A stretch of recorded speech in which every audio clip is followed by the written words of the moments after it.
Good morning, আমি Moumita the Bong web চ্যানেলে তোমাদের স্বাগত। আজকে বিগত দুদিন ব্লগ দিতে পারিনি, আমি খুব দুঃখিত। শরীরটা ভালো যায় না গো। তার মধ্যে সান্তান্নি কাজের মাসিরও ওরকম নড়বড়ে অবস্থা, জোড়াতালি দিয়ে কাজ চলছে। দেখো সকালবেলা উঠে, এটা কিন্তু তোমার দাদা শ্যুট করেছে। খুব ঝড় হচ্ছে, আমি কিন্তু ঘুমিয়ে আছি, কিছুই জানি না, কিচ্ছু টের পাইনি। উলট পালট করে দিয়েছে বলে একদম। তো দাদা যাই হোক ঝড়টা দেখেছে, ঝড়টা তুলে রেখেছে। ও ঘুম থেকে উঠে এই দেখো, তো এইখানে নাকি আমাদের সামনের বাড়ির দেখো, পরে আমি দেখলাম আম গাছটা একদম ভেঙে গেছে। তাহলে বুঝতেই পারছো কত বড় ঝড়টা হয়েছে, আম গাছের ডালটা ভেঙে গেছে, একেবারে ভেঙে ওদের বাথরুমে পড়ে গেছে। তো বাবি যার জন্য দেরি করে বেরোলো, এই দেখো কীভাবে ভাঙছে। আর ওই মুহূর্তে ওই বাড়ির বৌদি আর কি বাথরুমের ভেতরে ছিল, সে বিশাল ভয় পেয়ে গেছে। স্বাভাবিক, দুর্ঘটনা ঘটে নাই যে, এটাই বিশাল, তাই না? তো প্রচণ্ড ঝড় হয়ে গেল, ওয়েদারটা প্রচণ্ড ঠান্ডা। তো তোমার দাদা চা বসিয়ে দিয়েছে। সকালবেলার চাটা আমি ওর হাতেই খাই। এদিকে বাবি বেরোবে, বাবির খাবার বসাবে, বাবিকে আজকে ভাত দেবে, কারণ অন্যদিনও দুধ কর্নফ্লেক্সই খেয়ে যায়, তো আজকে ভাত দেবে। কালকে দুধ পাইনি, তো আমরা যেহেতু আমুলের পাউচ দুধটা খাই, তো আমুলের পাউচ দুধটা কালকে আনিনি। সকালে না আনলে দুধটা আর পরবর্তীতে পাওয়া যায় না, তো কালকে সকালে ওটা যায়নি দুধ আনতে। তাই আজকে ডিম সেদ্ধ, আলু সেদ্ধ, একটু মুসুরির ডাল দিয়ে রেডি করে রেখেছিলাম, ওর বাবা জাস্ট বসিয়ে দিয়েছে। তো বাবি বেরিয়ে গেছে, আমি উঠলাম ওর সাথে সাথেই, কারণ বাবি বেরোচ্ছে, আমি এখন উঠলাম। কাজ করতে করতে স্পাইনাল কর্ডে এত ব্যথা হয়েছে, কারণ অর্চনা শুধু এসে ঘরটাই মোছে, আদারওয়াইজ কিচ্ছু করে না। ধনমণি মাসিকে বলেছিলাম রান্না বান্না করে বাসনটা তুমি মেজে নিও, তো আমাকে কিছু পয়সা বাড়িয়ে দিব। তো ঠিক আছে মাসি বলছে, আমি তাই করব। কিন্তু আজ মাসির এখন পর্যন্ত পাত্তা নেই, জানি না মাসি কখন আসবে। সকালে পাপার খাবারে দেরি হয়ে যায়, তাই পাপার খাবারটা রেডি করতে বসে পড়লাম ঢিলাম করে। তোমাদেরকেও বলতে না খারাপ লাগে, আজ ওটা কাল ওটা, যে ভাববে দিদিভাই তোমাদের কাছে সিম্প্যাথি অর্জন করছি না গো বোন।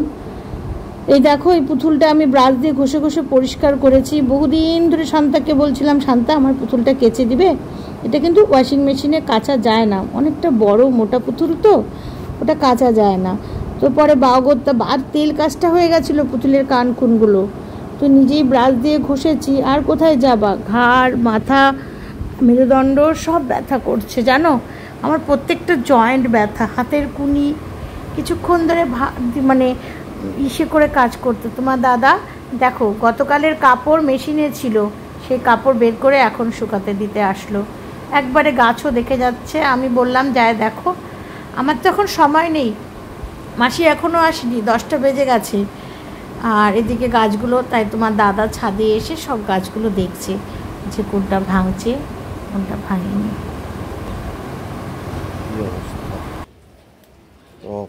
সব উল্টে পড়ে আছে।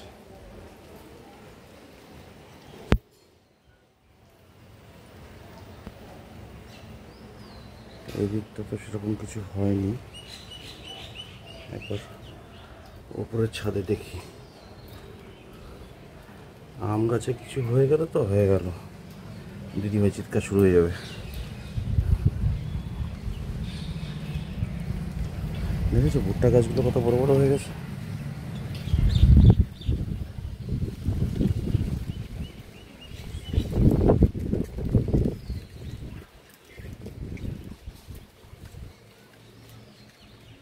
না মিয়াজাকিগুলো তো মোটামুটি ঠিকই আছে দেখছি, যেগুলো ব্যাগ লাগিয়ে রেখেছিল।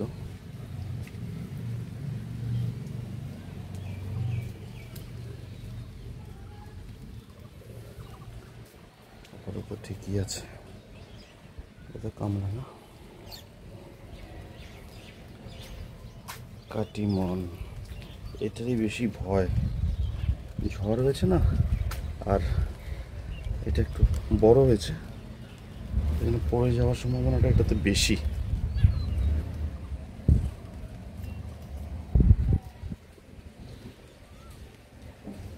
না ঠিকই তো দেখছি। দেখো কেমন স্পট হয়ে গেছে।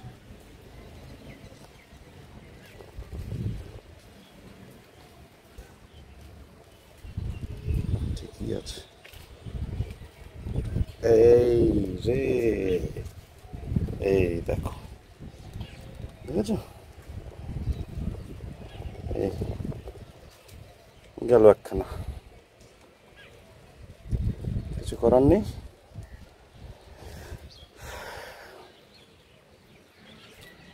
সবেদাগুলো ঠিকই আছে।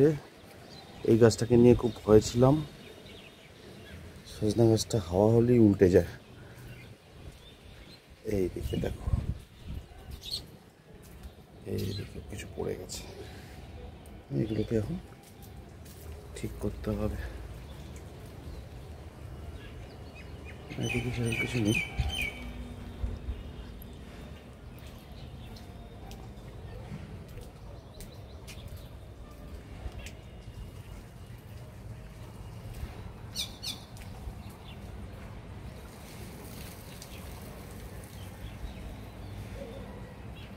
মৌসম্বি ধরেছে, আর এগুলো তো কালো জাম, দিদিভাই দেখিয়েছি নিশ্চয়ই।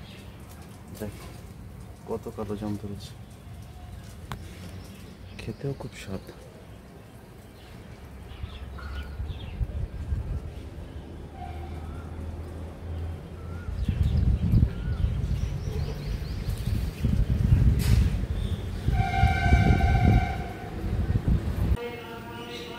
তুমি আবার কেন এসছো? আরে আমি সবুজ ক্যাপসিকাম নিতে আসছি, ভাবি ইয়ে খাবে বললো না। এই ছোট ছোট ক্যাপসিকাম গুলো পেরে ফেলছো? ছোট, এটা ছোট না রে বাবা। ইসেতে আছে তো, ফ্রিজে ছিল না? সবুজ নাই, লালটা আছে ফ্রিজে তো ছিল মনে হয় ক্যাপসিকাম। দেখছি কিছু পড়েছে তাহলে।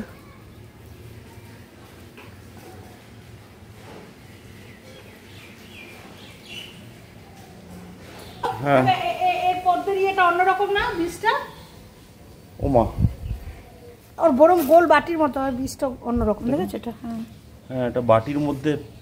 এটা কি মানে একটাই তো? হ্যাঁ, ওটা ওই বড় আমাদের যে নর্মাল, এটা তো 900টা পাতা, 900টা পাপড়ি আছে। এই যে গুড়ি গুড়ি গুড়ি গুড়ি গুড়ি গুড়ি, 900 না কত, 90টা না, আমি এটা ওরকম শুনছিলাম। ওই যে ওইটা ভালো ফুটেছে। ওটা এখনো ফোটেনি গো, ওটা আগের বারটা ফুটছিল ভালো। এটাকে ঠিক করতে হবে আমাকে, বড় গামলায় দিতে হবে। এখন থাক, ওই নিচে দাঁড়িয়ে আছে, সে গ্যান্দা ফুটছে। এরকম গ্যান্দার ডালটা একপাশে উড়ে এসছে, মানে এরকম আমার সব রায় শস্যগুলো এখানেও চলে এসছে হাওয়াতে। তুমি যাও না, ছাগলটাকে দাঁড় করালে। হ্যাঁ, শাকটা নাও, আমি টপ দুটো তুলে দিয়ে আসছি।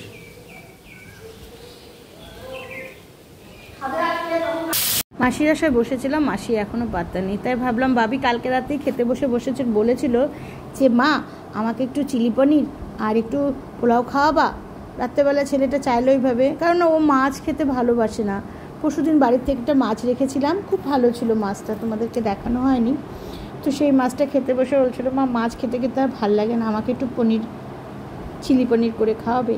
তাই শর্টকাটে, একদম শর্টকাটে, ওই একদম পিওর যে চিলি পনির করে আমি সেভাবে করিনি, ডাইরেক্ট পনিরগুলো ভেজে নিয়েছি। কারণ গোলা টোলা করে ওই কোট দিয়ে পনির ভাজার আমার একটু এনার্জি নেই।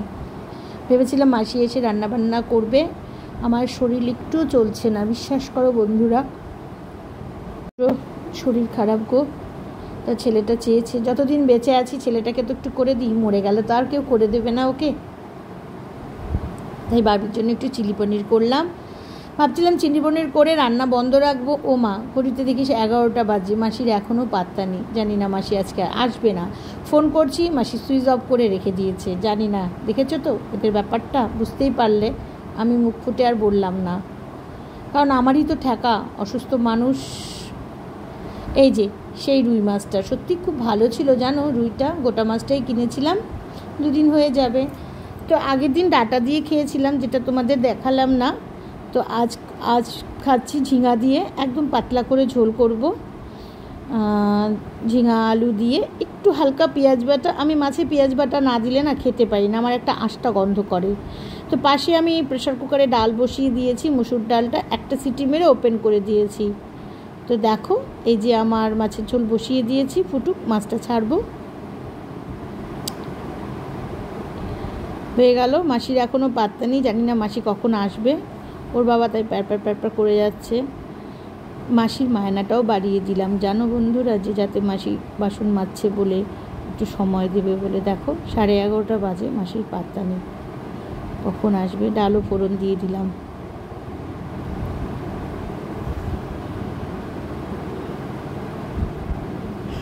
আর কি, ভাবি আসবে সন্ধ্যাবেলা। তার সকালে বলে গেছিল মা আমি আজকে একটু বাসন্তী পোলাও করো তো, আর পনির করো, পনির দিয়ে খাবো। ও এইসব খেতে একটু বেশি ভালোবাসে।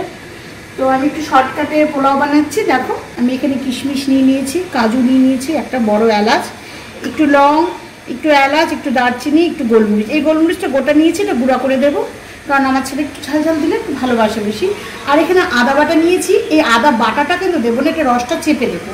চলো গ্যাসটা ধরিয়ে নিয়েছি, আর একটু ঘি দিয়ে দিই।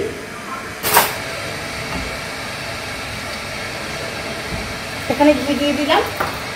আর এদিকে আমি জল গরম বসিয়ে দিয়েছি, চালের জন্য জলটা লাগবে, যেন জলটা আমি গরম করে নিচ্ছি। তো আমি এখন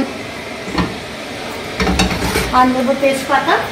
তাতে পোলাও খাবে বলে আমি ওই জন্য দুপুরে ওর জন্য আলাদা করে ডিমের কষা আর একটু পনিরের সবজি বানিয়ে নিয়েছি। ওটা ঠিক আমি চিলি পনির করিনি, কিন্তু অনেকটা পনির ওই টাইপেরই করেছি, একটু অন্যরকম করে। তো চলো আমি এগুলো একটু ভেজে নিই আগে। কিশমিশ দিয়ে দিলাম, একটু হালকা থেতো করে আমি এলাচ আর দারচিনিটা দিচ্ছি।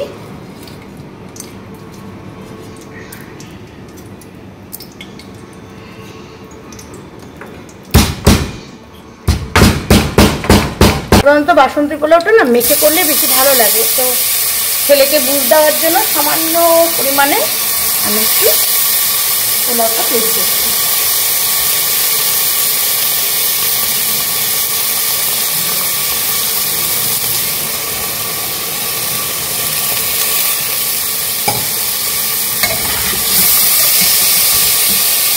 এলাচ আর লবঙ্গটা দিয়ে দিলাম, এর সাথে ভাজা হয়ে যাবে।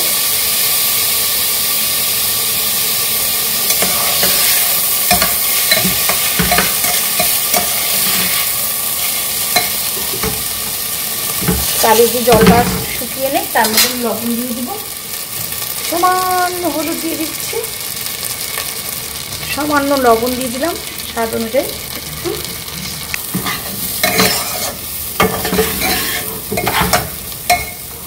তোমরা স্বাদ অনুযায়ী চিনি দেবে, যে যারা যেরকম খেতে ভালোবাসো।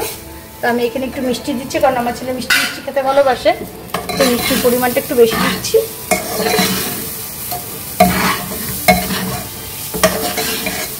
এটা একটু ফ্রাই করে নেব। এবার দিয়ে দিব এই আদার রসটা, আদা বাটাটা দিই না, আদা রসটা দিই আমি। আদার রসটা দিলে ভালো হয় পোলাওটা খেতে। বাসন্তী পোলাও বলছে। তো আমি একটু গোলমরিচ গুঁড়া করে নিলাম, এই যে একটু দিব, ঝাল ঝাল হয় খেতে, যারা যেরকম টেস্ট ভালোবাসে, আমরা এটা ভালোবাসি। দিয়ে দিলাম একটু গোলমরিচের গুঁড়া। এবার আমি জল দিয়ে দিব, যেহেতু আমার খুব সামান্য পরিমাণের চাল, জল আমি বেশি দেবো না।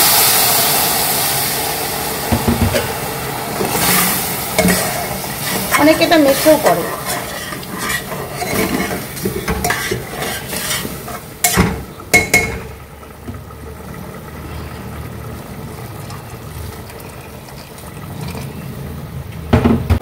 আমি কিন্তু গরম জল দিয়েছি, তোমরা কেউ ভেবো না যে ঠান্ডা জল দিয়েছি। একটু চেপে দিলাম, চেপে একটু জল ফুটুক, ফোটার পর এটাকে আমি আটকে একবারে সিটি দেবো। দেখো বন্ধুরা জলটা অনেকটা টেনে নিয়েছে। এবারে প্রেসার কুকারের মুখটা আটকে দিলাম। আমি যখনই ভাত করি বা যে কোনো পোলাও বলো, যে শর্টকাটে করি, আমি প্রথমে একটু জল দিয়ে আগে ফুটিয়ে নিই, তো তারপর প্রেসারের মুখটা লাগাই।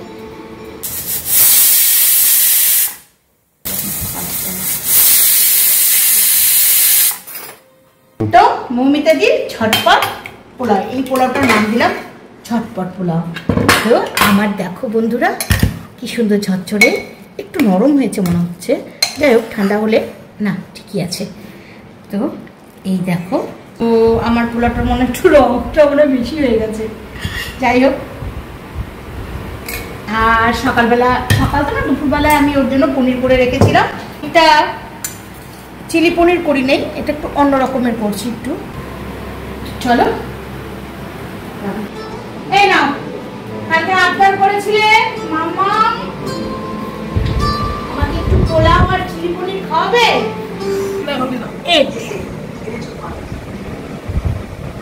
এক কারি, নট এক কষা না, কিন্তু এক কারি।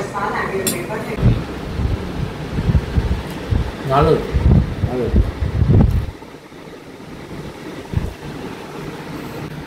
আমার ব্লগটা আজ এখানেই শেষ করছি। ভালো লাগলে লাইক শেয়ার কমেন্ট করো। আর যারা আমার ঝটপট পোলাও খেতে ভালোবাসো, মানে ঝটপট পোলাও তৈরি করতে ভালোবাসো, তাহলে আমার রেসিপিটা ফলো করো।